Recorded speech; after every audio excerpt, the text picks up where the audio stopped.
নমস্কার বন্ধুরা, সবাই কেমন আছেন? আশা করি সবাই ভালো আছেন। তো ভিডিও ডায়েরিসের নতুন ভিডিওর পাতায় আপনাদের জানাই আবারও একবার স্বাগতম। তো বন্ধুরা, আজকে আমি আপনাদের সামনে একটি ভূতের গল্প তুলে ধরতে চলেছি। এই সত্য ভূতের গল্প। তো চলুন দেরি না করে শুরু করা যাক। তো গল্পটা হলো, গৌরীপুরের মোড়ে বাস থেকে সেদিন নেমে ভীষণ অবাক হলাম আর হতভম্ব হয়ে পড়লাম। দেখি সকল দোকানপাট বন্ধ হয়ে গেছে, তার উপর কোথাও কোনো জনমানবের চিহ্নমাত্র নেই। হাতের ঘড়ির দিকে তাকাতেই আমি চমকে উঠলাম। তখন রাত প্রায় 11:30 বাজে। ট্রেন মিস, তার উপর ঠেলাঠেলি গুঁতোগুঁতি এড়ানোর জন্য দুটো বাস ছেড়ে দিয়েছি ঠিকই, তবে এতটা যে রাত হয়ে যাবে তা ভাবতেই পারিনি। হয়তো অতটা অবাক হতে না যদি দীর্ঘ এ পথটা বাসের মধ্যে আরামে ঘুমিয়ে ঘুমিয়ে না কাটাতাম।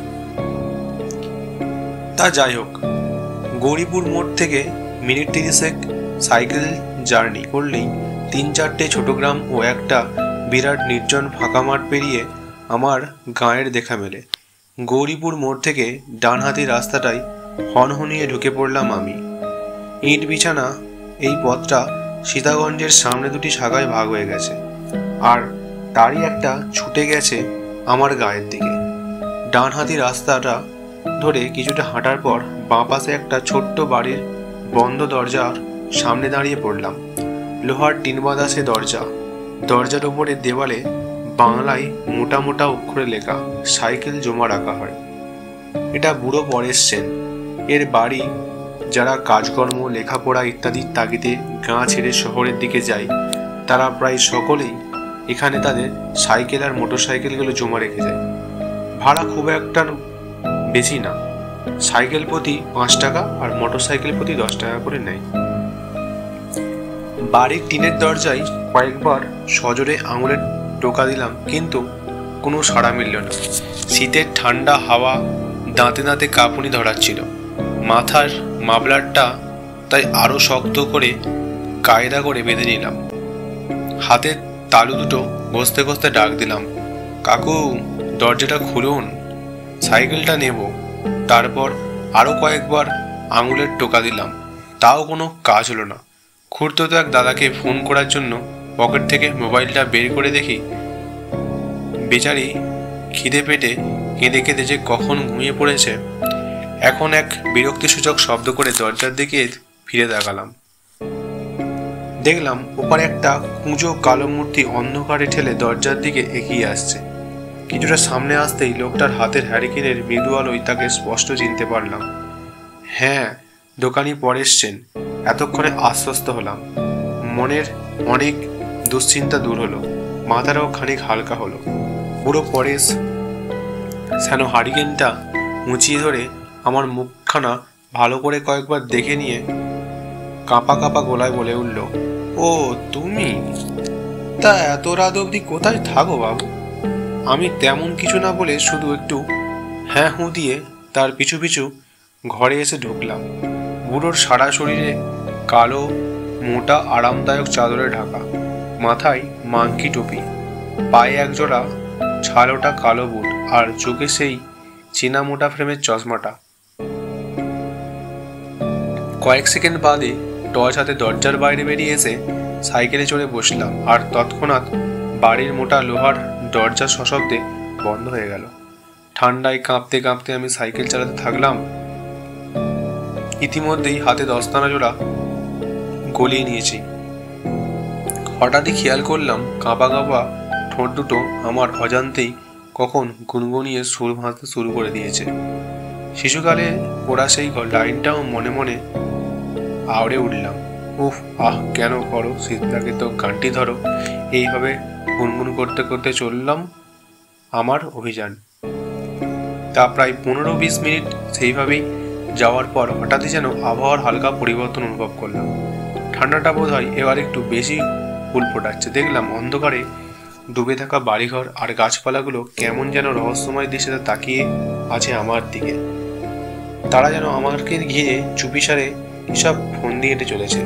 শীত দ্বারা বেয়ে ঠান্ডায় কিছু একটা যেন নিচের দিকে অনবরত নেমে যেতে থাকলো। সাইকেলের প্যাডেলটা আমি জোর চাপ দিলাম, কিন্তু সাইকেল আগের মতো আর টানতে পারল না। পা দুটো যেন ঠান্ডায় জমে গেল।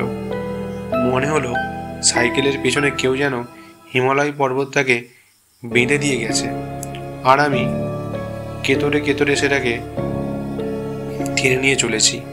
ভয়ে শরীরের ভারসাম্য হারিয়ে ফেললাম।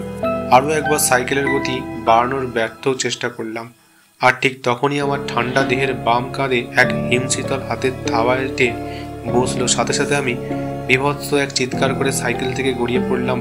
কাঁধের সেই জায়গাটা এখনও ঠান্ডা হয়ে রয়েছে, তবে থাবাটা যেন সরে গেছে মনে হলো। কয়েক সেকেন্ড বাদে আমি আস্তে আস্তে উঠে দাঁড়ালাম। পুরো মাতালের মতো পা দুটো কেঁপে চলেছে, আর গলাটা যেন শুকিয়ে কাঠ হয়ে গেল। 2-3 বার ঢোক গিলে টিমটিমে টর্চের আলোয় চারপাশটাকে দেখলাম। তারপর ভয়ার্ত কাঁদো কাঁদো গলায় চেঁচিয়ে উঠলাম, কে তুমি? কি চাও? গলার আওয়াজ তো দূরের কথা, ছোটোখাটো কোনো শব্দও কানে এসে পৌঁছালো না। আমি সাইকেলটা দুহাতে চেপে ধরে আবারও একবার চিৎকার করলাম, কে তুমি? কি চাও? আমার কাছে কয়েক সেকেন্ডের কোনো সাড়া নেই। তারপর হঠাৎই এক সময় অমাবস্যার ঘন কালো অন্ধকার পুড়ে ঠিক আমার কানের সামনে অশরীরটা মৃদু ফাঁপা আর ভয়ানক ভাঙা ভাঙা স্বরে বলে উঠল, আমি কে? কি হবে তা জেনে? সাইকেলটা চালাও, দ্রুত চালাও, তোমার কোনো ক্ষতি করব না, অন্যথায় হে হে তুমি শেষ। শব্দের সাথে বেরোনার তার মুখের ঠান্ডা বাতাস আমার এক কান দিয়ে ঢুকে অন্য কান ফুঁড়ে বেরিয়ে গেল, আর বিভৎস এক দুর্গন্ধে সারা গা গুলিয়ে উঠল। আমি মুখ বুজে প্রথমে সাইকেলে চড়ে বসলাম, তারপর প্যাডেল করতে আরম্ভ করলাম। এবারেও সেই একই কাণ্ড, সাইকেল টানতে গিয়েও টানতে পারলাম না, কোনোরকম গড়িয়ে চলল যা। হঠাৎই আমার বাঁ কাঁধে ঠিক সেই জায়গাটায় আর পেটের ডান দিকে আবারও তীব্র ঠান্ডা থাবার উপস্থিত অনুভব করলাম। শরীরটা আমাকে দুহাতে চেপে ধরছে। দেহের ওই 2 স্তরের মাংসপেশি যেন জমে বড় হয়ে গেল। এবার দেখলাম সাইকেলটা সজোরে ছুটছে। বুঝতে পারলাম না কোন দিকে ছুটে চলেছি আমরা। সাইকেলটা থামানোর জন্য সজোরে ব্রেক কষলাম, তবুও থামাতে পারলাম না। গাছপালা, ঘরবাড়ি মুড়ে সাইকেল এগিয়ে যেতে থাকলো। এক সময় সাইকেলটা 3 মাথা রাস্তার মোড়ে এসে পড়লো। চিনতে পারলাম আমি সেই রাস্তা। এটাই তো সীতাগঞ্জ মোড়। মোড়ের বাম হাতে রাস্তাটাই নামলেই আর 10-15 মিনিটের পর প্রথমে পড়বে সেই ফাঁকা মাঠ, তারপরেই আমার গ্রাম। মনে পড়ল মাঠের মাঝখানে ভৌতিক শ্মশানটার কোথাও। কত না আজব, কত না ভয়ঙ্কর সব কাণ্ড ছোটবেলা থেকে শুনে এসেছি তাকে ঘিরে। গায়ের লোকেদের বলতে শুনেছি ওই শ্মশানে গভীর অমাবস্যার রাতে নাকি সারা রাত জুড়ে চলে ভূতেদের তাণ্ডব। তারা প্রতীককে ভুল পথে চালিত করে মজা দেখে, আর তাদের থলির ভেতর থাকা খাবার দাবার ফলমূল সবই আত্মসাৎ করে ফেলে। ঘন্টা খানেক আগে অবধি আমি এ সকল ঘটনাগুলোকে একটুও পাত্তা দিইনি, কিন্তু আজ এই গভীর অমাবস্যার রাতে দাঁড়িয়ে এক বিভৎস নতুন অভিজ্ঞতার শিকার হলাম আমি। ঘটনা আর অবিশ্বাসের মাঝে সুদীর প্রাচীরটা যেন নিমেষেই এক উন্মত্ত সাগরের ঢেউ বরফের মতো গলে গেল। অবশেষে এসে পৌঁছলাম শ্মশানের রাস্তাটায়। বহুদিনের চেনা পথটা আজ যেন কেমন অচেনা ঠেকছে। কিছুক্ষণ আগে অবধি চারদিকটা ছিল ঘন অন্ধকারে ঢাকা, কিন্তু এ পথে পৌঁছে দেখি কোথা থেকে মৃদু সব আলো এসে পড়েছে। বড় বড় বট, অসত্য শ্যাওড়া গাছের চূড়োগুলোতে কি বিভৎস গা ছমছমে সে আবহাওয়া। কোনো একদল অশরীরী অতিথি অপেক্ষায় শ্মশানটা যেন সেজে গুজে বসে রয়েছে। সাইকেলের কেরিয়ার জুড়ে বিরাজমান অশরীরটা তখন আর অতটা ভীতির সঞ্চার করছিল না। তার ঠান্ডা হাতের থাবাটাতেও আমার দেহ মানিয়ে উঠেছিল। মনে মনে ভাবলাম, একবার ওই মাঠ পেরোতে পারলে বাঁচি। পেছনে অশরীরটা কোথায় চলেছে, আমার সাথে সাথেই বাড়ি অবধি যাবে নাকি কে জানে। এ সকল ভাবতে ভাবতেই হঠাৎ যেন জোরালো ঠেলা খেয়ে আমি সাইকেল থেকে ছিটকে রাস্তা দিয়ে গড়িয়ে পড়লাম শ্মশানের উল্টো দিকের নিচু মাঠে। মাঠের মাঝে চিত হয়ে পড়েই দেখলাম রাস্তার পাশে ঝুলে থাকা বটের ডালটা ধরে কেউ যেন হুড়মুড় করে গাছে চড়ে বসলো। এতক্ষণ সঙ্গে সঙ্গে আসা অশরীরটাই হবে বোধহয়। তারপরই হঠাৎ শ্মশানের সমস্ত গাছপালা জুড়ে এক জোরালো আলোড়ন শুরু হলো, সাথে বিকট সব চিৎকার। সহস্র অশরীর দাবাদাবিতেই বোধহয় গাছের ডালপালাগুলো হুড়মুড় করে একসাথে ভেঙে পড়ল। মাঠ ঘাট সব কাঁপাতে শুরু করলো, আর ঘাস বিছানো সমতল মাঠটা অজস্র ফাটলে ভরে গেল। পায়ে ভর দিয়ে উঠে দাঁড়ানোর সামর্থ্য ছিল না, আর আমার তবু কষ্টে কোনোরকম উঠে কাতরাতে কাতরাতে বাড়ি ফিরলাম। মুখ হাত পাটা ভালো করে ধুয়ে নরম বিছানায় শরীরটাকে টান টান করে মেরে নিলাম। সারা দেহে অসহ্য ব্যথা, থার্মোমিটারের দেহের তাপমাত্রা ধরা পড়লো 105 ডিগ্রি ফারেনহাইট। পরদিন সকালে ঘুম থেকে উঠে দেখলাম গায়ে ব্যথায় বিন্দুমাত্রও নেই, শরীরের তাপমাত্রা পুরোপুরি স্বাভাবিক। কালকের ঘটনাটাও আর অতটা দগদগে ঠেকছে না। দেখলাম আমার সাইকেলের কিছু কিছু অংশ বেঁকে গেছে। ইতিমধ্যেই মা হাতে ব্যাগটা দিয়ে গেল বাজারে যাওয়ার জন্য। আমি তৎক্ষণাৎ ব্রাশটা সেরে নিয়ে বাজারে বেরিয়ে পড়লাম। হাটটা বসেছিল সীতাগঞ্জ মোড়ে, সেখানেই চলছিল সেই একই পথ। কয়েক মিনিট পর শ্মশানের রাস্তাটায় এসে পৌঁছলাম। সাইকেল থামিয়ে শ্মশানটাকে ভালো করে দেখতে লাগলাম, কিন্তু সেখানে অস্বাভাবিক কিছুই খুঁজে পেলাম না। গাছগুলো আগের মতোই ডালপালা ছড়িয়ে দাঁড়িয়ে আছে, আর ঘাস বিছানো মাঠটাও রয়েছে আগের মতো সমতল। আমি আর কিছু ভাবতে পারলাম না। মাথাটা আবার ভার হয়ে আসতে লাগলো।